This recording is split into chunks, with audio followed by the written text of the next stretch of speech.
જ્ઞાન માર્ગ નષ્ટ કેવી રીતના થયો કલિકાલમાં? તો કહ્યું માયાવાદાભિનિવેશાત જ્ઞાન માર્ગસ્ય. માયાવાદ સર્વત્ર ફેલાઈ ગયો.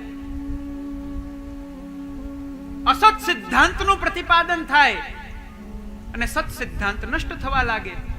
એમ કરતા કરતા જ્ઞાન માર્ગ પણ નષ્ટ થાય છે. ઉપાસના માર્ગ કેવી રીતના નષ્ટ થયો? તો કહ્યું નિરીશ્વરત્વાદ. સર્વત્ર નિરીશ્વરવાદ જોવા મળે છે. આજના સમયમાં પ્રાયઃ સર્વત્ર નિરીશ્વરવાદ છે.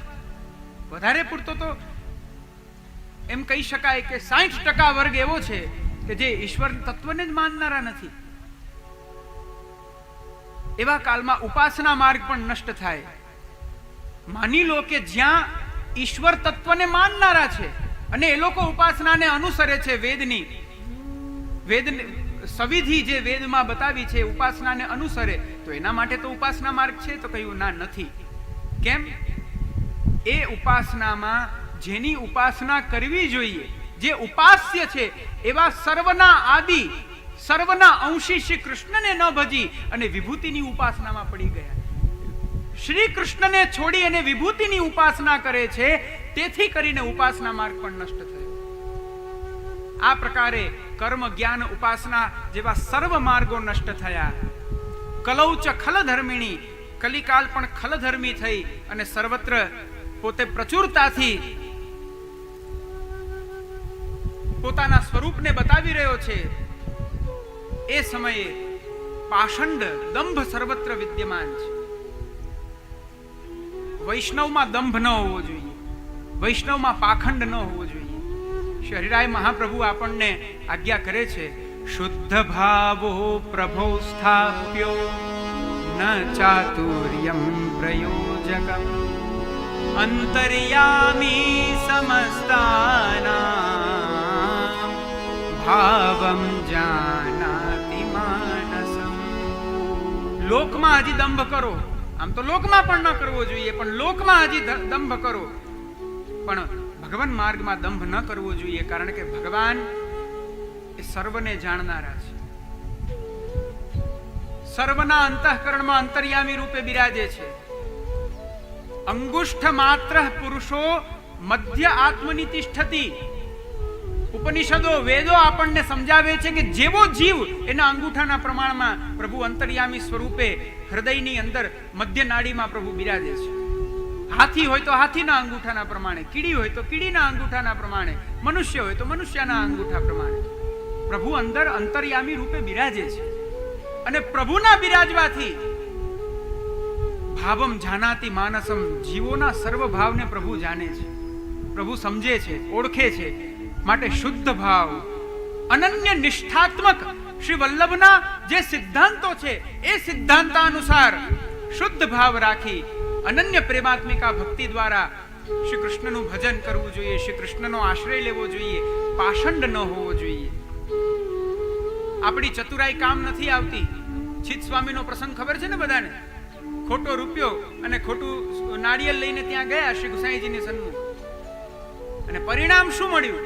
અંતર્યામી સમસ્તાનામ ભાવમ જાનાતિ માનસમ. અરે કેવા ગુસાઈ! આજે જોઈ લઈએ.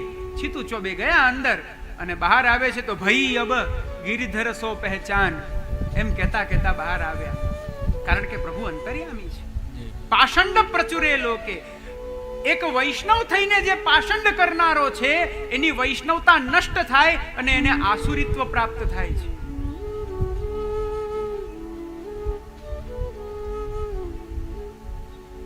તિલક કરીએ તો પ્રભુના એ ચરણારવિંદને મસ્તકમાં આપણે ધારણ કરીએ છીએ. એ મહદ ભાગ્યને આપણે ધારણ કરી રહ્યા છીએ. એ ભાવથી તિલક કરો. પણ હું વૈષ્ણવ છું એ પ્રકારે કોઈને બતાવવા માટે તિલક ના કરો. ભગવાન નામ લો. આ ભગવાન નામ જ એકમાત્ર મારા જીવાનો આધાર છે. આ આધારથી ભગવાન નામ લો. પણ બે વૈષ્ણવ પાસે આવ્યા અને શ્રી કૃષ્ણ કરો તો આ આપણો ધર્મ નથી. આ પાષંડ આપણામાં ના હોવું જોઈએ. દંભો દર્પોભિમાનશ્ચ ક્રોધ પારુષ્યમેવ ચ અજ્ઞાનમ ચાબિજાતસ્ય પાર્થ સંપદમાસુરીમ. આ દંભ વગેરે પાષંડ વગેરે એ આસુરી સંપદા છે. અને આસુરી સંપદાને જો તમે પ્રાપ્ત કરો તો સ્વયં પ્રભુ કહે છે દૈવી સંપદ વિભાગ યોગની અંદર, નિબંધાયા સુરીમતા. આસુરી સ્વભાવ છે એ તો જીવને બાંધે છે. તમે બંધાવા આવ્યા છો કે આ અલૌકિક શ્રી વલ્લભના માર્ગમાં ભજનાનંદ રૂપી સાગરમાં રસાપ્લાવિત થવા આવ્યા છો. પાષંડ પ્રચુરે લોકે કૃષ્ણ એવ ગતિર્મમ. આવા કરાલ કાલમાં એકમાત્ર મને શ્રી કૃષ્ણની ગતિ પ્રાપ્ત થાઓ. જુઓ, પ્રભુની ગતિ ત્યારે પ્રાપ્ત થાય જ્યારે અન્ય ગતિઓ બધી છૂટે. શરણાગતિ અને આશ્રયનો પહેલો સિદ્ધાંત, પ્રપત્તિ માર્ગનો, શરણ માર્ગનો પહેલો સિદ્ધાંત એ છે કે સર્વ વસ્તુનો ત્યાગ થાય. શ્રી મહાપ્રભુજીએ આપે એક જ શ્લોકનો ગ્રંથ લખ્યો છે. એ ગ્રંથનું નામ છે ન્યાસાદેશ. ન્યાસ એટલે છોડવું. શ્રી વલ્લભે શરણ માર્ગના જીવ માટે સર્વ કાંઈ છોડવાનો ઉપદેશ કર્યો છે. શ્રીમદ ભગવદ્ ગીતામાં અંતમાં પ્રભુ પણ આજ્ઞા કરે ને, સર્વ ધર્માન, બહુ પ્રસિદ્ધ શ્લોક છે, સર્વ ધર્માન પરિત્યજ્ય મામ એકમ શરણમ વ્રજ કારણ અહંત્વા સર્વ પાપેભ્યો મોક્ષયિષ્યામિ મા શુચ. સર્વ ધર્મોનો ત્યાગ કરી તું એકમાત્ર મારા શરણે આવ. હું જે કેવો સમર્થ છું કે હું તને સર્વ પાપોમાંથી મુક્ત કરાવી શકું.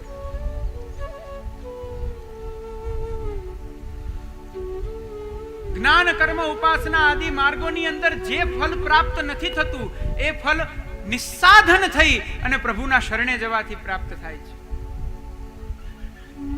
વ્રજવાસીઓ તો ઇન્દ્રનો યાગ કરતા જ હતા. જે ઇન્દ્રમાં આજ સુધી અદ્યાવધિ જે ઇન્દ્રને પ્રસન્ન કરતા હતા, એક દિવસના અપરાધમાં ઇન્દ્રએ શું કરી નાખ્યું?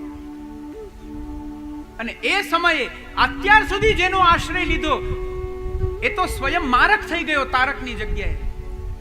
પણ થોડી ક્ષણ પહેલા કૃષ્ણ કૃષ્ણ મહાભાગ ત્વન્નાથમ ગોકુલ પ્રભો, આપ આ વ્રજ ગોકુલના અધિપતિ, આપ એના નાથ છો, આપ અમારા સ્વામી છો, આ ઇન્દ્રના કોપથી અમારી રક્ષા કરો એમ. અરે સ્વગોકુલ પ્રાણનાથ, સ્વગોકુલ પરિત્રાણ સંભ્રમેણોદ્ધૃતાચલમ.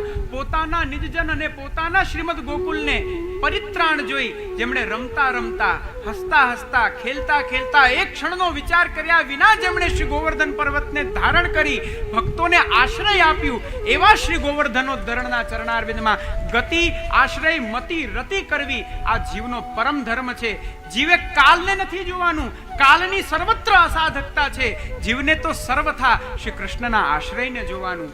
માટે જ સુરદાસજીનો અદ્ભુત એક પદ છે, એ પદનું અવગાહન કરીને પછી આપણે સત્રને વિરામ આપીશું. સુરદાસજી કહે છે, કૃષ્ણ એવ ગતિ ત્યારે ફલિત થાય જ્યારે અન્ય ગતિઓ છૂટે. અન્ય સર્વ શરણો છૂટે ત્યારે એકમાત્ર પ્રભુના શરણને આપણે પ્રાપ્ત થઈએ. સકલ ત્યજી ભજ મન ચરણ મુરારી. સકલ ત્યજી ભજ મન ચરણ મુરારી. સકલ ત્યજી ભજ મન ચરણ મુરારી. સકલ ત્યજે ભજ મન ચરણ. તું સર્વ વસ્તુનો ત્યાગ કરી અને પ્રભુના શરણે આવ. લોકાંશ્ચ લોકાનુગતાન પશુશ્ચ હિત્વા શ્રિયાસ્તે ચરણાતપત્રમ. કેવી રીતના શરણાગતિ થવી જોઈએ, કેવી રીતના પ્રભુનો આશ્રય લેવો જોઈએ, આ લોકનો ત્યાગ કરવો જોઈએ, એ લોકના અનુગત વિષયોનો ત્યાગ કરવો જોઈએ. ત્યાં સુધી કે એ વ્રજના વ્રજવાસીઓ તો પોતાના પશુઓનો પણ ત્યાગ કર્યો, જે એમની આજીવિકા છે એમાંથી પણ આસક્તિ કાઢી. હિત્વા શ્રિયાસ્તે, પોતાના ધનની પણ આસક્તિ કાઢી અને એકમાત્ર ચરણાત પત્રમ, એ ચરણ કમલનો આશ્રય લઈ એમાં આસક્તિ કરી અને એમને શરણાગત થયા. પરિણામ પિયુષ નિર્યાપિત દેહ ધર્મા. એમને ભગવાન અમૃત રૂપ એવા એવા ભગવાનની અમૃતતા એમને પ્રાપ્ત થઈ. એ અમૃતતા એ જ ભજનાનંદ છે. એ અમૃતતા વેદ એને અમૃત કહે છે, પણ શ્રીમદ આચાર્ય ચરણ આપ એને ભજનાનંદ કહે છે, આપ એને સ્વરૂપાનંદ કહે છે. એટલે જ શ્રી વલ્લભ આપ નિબંધમાં આજ્ઞા કરે, પૂર્ણાનંદો હરિ તસ્માત સેવ્યઃ સર્વૈઃ સુખાર્થિભિઃ. જેને અલૌકિક સુખની કામના છે એ આ પૂર્ણાનંદ શ્રી કૃષ્ણચંદ્રના યુગલ ચરણનો સર્વ ત્યાગ પૂર્વક એમનો આશ્રય કરો. કૃષ્ણ એવ ગતિઃ. આગળ બહુ અદ્ભુત વર્ણન આવે છે. શ્રુતિ સ્મૃતિ અરુ મુનિ જન ભાષત. શ્રુતિ સ્મૃતિ અરુ મુનિ જન ભાષત. मैं हूँ कहत पुकारी. मैं हूँ कहत पुकारी. मैं हूँ कहत पुकारी. सकल मज जन मुरारी. सकल त्यज श्रुति भजन अर्थात वेद, चरण स्मृति मुरारी. अर्थात मनुस्मृति, याज्ञवल्क्य स्मृति, પારાશર સ્મૃતિ આદિ જે સ્મૃતિઓ છે, શ્રુતિ સ્મૃતિ અને પુરાણ, 18 પુરાણ, ષડ દર્શન, 4 વેદ, આ સકલ શાસ્ત્રો આપણી સનાતન સંસ્કૃતિના શાસ્ત્ર મૂર્ધન્યો, એ બધા જ શાસ્ત્રો આ જ વાતનું પ્રતિપાદન કરે છે કે જો આત્મકલ્યાણ કરવું હોય, જો કંઈ અભિષ્ટ પદાર્થ જોઈતો હોય તો શ્રી કૃષ્ણના ચરણારવિંદમાં અનન્ય ગતિ કરો. કૃષ્ણ એવ ગતિ કરો. વેદો પણ સર્વે વેદાઃ યત પદમામનંતિ. સર્વ વેદો પણ જે પદને પ્રતિપાદિત કરે છે એ પદ શ્રી કૃષ્ણનું ચરણારવિંદ છે. આ સર્વ શાસ્ત્રો તો કહે છે, સુરદાસજી કહે છે, અરુ મેં હું કહત પુકારી, અને હું પણ જીવોને કહું છું કે તમે સકલ પદાર્થને ત્યજી ભજ મન ચરણ મુરારી. એ મુરારી એવા પ્રભુના ચરણારવિંદનો આશ્રય કરો. આગળ બહુ અદ્ભુત વર્ણન આવે છે. જૈસે સ્વપ્ને સોઈ દેખિયત તૈસે યહ સંસારી. जैसे स्वप्ने सोई देखियत ऐसे यह संसारी. जात विले छिनक मात्र में. जात बिले हैं छिनक मात्र में. भरत नयन तिवारी. उगरत नयन की बारी. सकल त्यज भज मन चरण मुरारी. જેમ સ્વપ્ન હોય, સ્વપ્નમાં આપણે દરેક પદાર્થો જોઈએ છે. તમે કોઈને ત્યાં ગયા, કોઈ તમારે ત્યાં આવ્યા, તમારે ત્યાં પ્રસંગ થયો, અનેક મંગલ અમંગલ સર્વ પદાર્થો આપણે સ્વપ્નમાં જોઈએ છીએ. પણ સવાર થાય, પ્રાતઃકાલ થાય, સૂર્યોદય થાય અને જેવી આ નેત્રની કિવાર, આ આંખ ખુલી જાય, પાંપણો ખુલી જાય, એ પછી જે સ્વપ્નમાં જોઈ રહ્યા છો એ આજુબાજુ દેખાશે.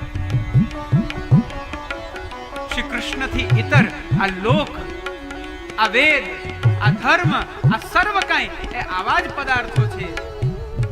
સ્વપ્ન જેવા છે, આભાસ માત્ર છે. જેમ દોરીમાં સર્પનો ભાસ થાય, જેમ શુક્તિમાં ચાંદીનો ભાસ થાય, એ પ્રકારે આ બધા જ આભાસ માત્ર છે. વાસ્તવિક કર્તવ્ય જીવનું પ્રભુની શરણાગતિ છે. આગળ સુરદાસજી કહે છે, બાર બાર મેં કહત તો સો જન્મન જુવાહારી. बार बार में कहत तो सो जन्मन जुवा हारी. पाछे भये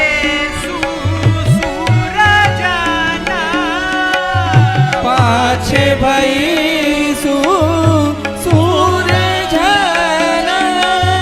અજહુ સમૂજી સંભારી અજહુ સમૂજી સંભારી સકલ ત્યજ ભજ મન ચરણ મુરારી. હું તને વારંવાર કહું છું, આ જીવન એકવાર મળશે, બહુ તો બહુ 3 વાર પ્રાપ્ત થાય. વૈષ્ણવ કુલમાં જન્મ, શ્રી વલ્લભ શ્રી વિઠ્ઠલનું શરણ, શ્રી ગોવર્ધનોદ્ધરણનો આશ્રય, કદાચ પ્રભુ કૃપા વિચારી આ પુષ્ટિસ્થ છે. ભગવાન અપી પુષ્ટિસ્થ ન કરીષ્યતિ લૌકિકીમ ચ ગતિમ. એ સિદ્ધાંતથી 1 જન્મ, 2 જન્મ, 3 જન્મ, કેટલા જન્મનો અવસર આપશે પ્રભુ. પછી છેલ્લે શ્રી વલ્લભ આજ્ઞા કરે ને, હરિણાયે વિનિર્મુક્તા તે મગ્ના ભવસાગરે. પછી આપણે ભવસાગરમાં આ જન્મ મૃત્યુમાં ફરીશું, કારણ ભગવાન દ્વારા વિનિર્મુક્ત થઈ જાય. આનાથી મોટું દુર્ભાગ્ય આપણું કોઈ નહીં હોય કે પ્રભુ આપણને ભૂલી જાય. હું શ્રીમદ ભાગવતના આવા તમને અનેક દૃષ્ટાંત આપી શકું, પ્રહલાદજીના 11 સ્કંદમાં, ઉદ્ધવ ગીતાના અનેક દૃષ્ટાંત આપી શકું, પણ અત્યારે સમયને જોઈ રહ્યો છું. આ જન્મ એકવાર પ્રાપ્ત થયો છે, શ્રી વલ્લભનું શરણ પ્રાપ્ત થયું છે. શ્રી વલ્લભે કૃપા વિચારી શ્રી ગોવર્ધનોદ્ધરણને આપણને સોંપ્યા છે. આ જન્મને વ્યર્થ ન જવા દેવો જોઈએ. સુરદાસજી કહે, પાછે ભઈ સુસૂરજન. અત્યાર સુધી ભલે જે થયું તે થયું, પણ અજહુ સમૂજી સંભારી, હવે સજ્જ થઈ, હવે તૈયાર થઈ. આપણે આમ પેલા ક્યાંય જતા હોય તો આમ અને શું કહો તમે, બાયું ચડાવો ને, એમ કૃષ્ણ શરણાગતિ આશ્રયની બાયું ચડાવી લો. આ લોકાસક્ત થઈને, સંસાર આસક્તિમાં રત થઈને, વિષયાસક્ત થઈને એક શ્રી મહાપ્રભુજીનો સેવક જ્યારે આ પ્રકારે પોતાના સ્વરૂપને કલુષિત કરીને બેઠો હોય, શ્રી વલ્લભને પ્રિય નથી. આ પ્રભુને, મહાપ્રભુને, શ્રીમદ પ્રભુ ચરણને આ પ્રિય નથી. તૈયારી કરી લો, સજ્જ થઈ જાઓ. સર્વ ધર્મોનો, સર્વ કર્મોનો, સર્વ આશ્રયોનો ત્યાગ કરી એકમાત્ર કૃષ્ણ એવ ગતિર મમની તૈયારી કરો. એના માટે સજ્જ થાઓ. સકલ ત્યજ ચરણ મુરારી સકલ ત્યજ ભજ મન ચરણ ભજ મન ચરણ ભજ મન ચરણ મુરારી. સર્વ માર્ગ નષ્ટ થાય. કલી જ્યારે ખલધર્મ બનીને આવ્યો છે, સર્વત્ર પાષંડ વિદ્યમાન છે. આવા કાલમાં કાલ ક્યારે પણ ફલ ના આપી શકે, માટે આ કાલ સાધક નથી પણ અસાધક છે. આ 3 શ્લોકમાં લોકાશ્રયનું નિરૂપણ છે. લોકાશ્રયને વિફલ કરી ભગવદ આશ્રય બતાવ્યો. આ પ્રકારે પ્રથમ શ્લોક છે. હજી ટીકામાં તો શ્રી કલ્યાણરાયજીએ એની ખૂબ વિસ્તાર કર્યો છે. કહ્યું, કોઈ કહે કે તમે ભક્તિ માર્ગી છો, તો ભક્તિ માર્ગમાં શું પાપ નહીં હોય? ભક્તિ માર્ગમાં જીવ ક્યારેય અહંતા મમતામાં આસક્તિ નહીં કરતો હોય. કેવલ શું ધર્મ માર્ગમાં જ આ છે, ભક્તિ માર્ગમાં નથી. અને એ એક શંકાના ઉત્તરમાં શ્રી કલ્યાણરાયજીએ, મેં કાલે રાતના ગણ્યા, શ્રીમદ ભાગવતના 1 થી 12 સ્કંદની અંતર્ગત ખાલી 30 શ્લોકના તો ઉદાહરણ દ્વારા ભક્તિ માર્ગની અનન્યતા બતાડી કે ભક્તિ માર્ગનું શું ફલ છે. એટલી અદ્ભુત ટીકા છે. સર્વ માર્ગ નષ્ટ થાય કારણ કે કલિકાલ છે, પણ કલિકાલ ધર્મને માટે બાધક છે, ભક્તિ માર્ગને માટે તો પરમ સાધક છે. કલેર દોષ નિધે રાજન. આ કલિકાલ દોષનો ભંડાર છે, પણ અસ્તિ હિ કો મહાન ગુણ. એનો એક મહાન ગુણ એ છે કે આ કલિકાલમાં જો પ્રભુનું નામ સંકીર્તન થાય તો જીવ સર્વ પાપોથી મુક્ત થાય.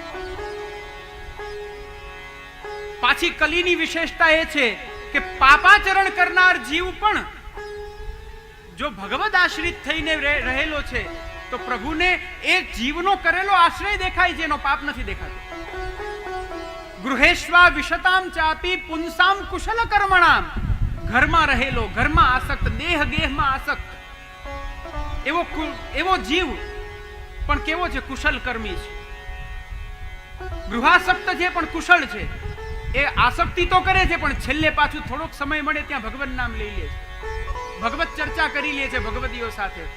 તો પ્રભુ એના એ દેહગેહની આસક્તિ નથી જોતા, પ્રભુ એ જુએ છે કે મદવાર્તા યાતયામાનામ, આ તો મારા ચરિત્રોને કહી રહ્યો છે, મારા ચરિત્રો બોલી રહ્યો છે. ન બંધાય ગૃહામતા, હું આને વિષયાસક્ત નથી માનતો, આને તો હું મારો આશ્રિત માનું છું. આ ફલ દ્વાપર ત્રેતા અને સતયુગની અંદર નથી, આ કલીની અંદર છે. સબ યુગ તે અધિકાઈ કલિયુગ, જા યુગ में श्री वल्लभ प्रगटे सेवा रीति प्रगटाई, જા યુગ में राय परीक्षित को श्री भागवत सुनाई. એવો આ કલિકાલ છે. આ પ્રકારે કાલની અસાધકતા કહીને હવે સ્થાનની અસાધકતા અનુષ્ઠુપ એ આપ દ્વિતીય શ્લોકમાં કહે છે. કેવલ એનો ઉચ્ચારણ, એનો પાઠ કરી સામાન્ય એનો શબ્દાર્થ જોઈને વિરામ લઈશ. બધા બોલજો. म्लेच्छाक्रान्तेषु देशेषु म्लेच्छाक्रान्तेषु देशेषु पापैकनिलयेषु च पापैकनिलयेषु च सत्पीडा व्यग्रलोकेषु सत्पीडा व्यग्रलोकेषु कृष्ण एव गतिर्मम કૃષ્ણ એવ ગતિ. અહીંયા સ્થાનની અસાધકતા છે. અને એમ કહેતા શ્રીમદ આચાર્ય ચરણ આજ્ઞા કરે છે, સર્વત્ર મ્લેચ્છનો આક્રાંત છે. મ્લેચ્છ એટલે અહીંયા જાતિવાચક નહીં, પણ જે પાપાચારી છે, જેણે શ્રી રજરાજ ચરણ આ શ્લોકની ટીકામાં સમજાવે છે કે જેણે પૂર્વ જન્મમાં વૈષ્ણવ હતો, પણ વૈષ્ણવ હોવા છતાં પણ જેણે વેદની નિંદા કરી, એને મ્લેચ્છનો દેહ પ્રાપ્ત થયો ગત જન્મમાં. એવા મ્લેચ્છ દ્વારા દેશ આખો આક્રાંત થયો. સર્વત્ર બધા પાપમાં રત રહેલા છે. સજ્જનો અતિશય પીડા અનુભવે છે. એની પીડાને જોઈને આખું લોક વ્યગ્ર થઈ રહ્યું છે. આવા કાલમાં પણ શ્રી કૃષ્ણમાં ગતિ થાઓ. બસ આ પ્રકારે આનો સામાન્ય શબ્દાર્થ જોઈ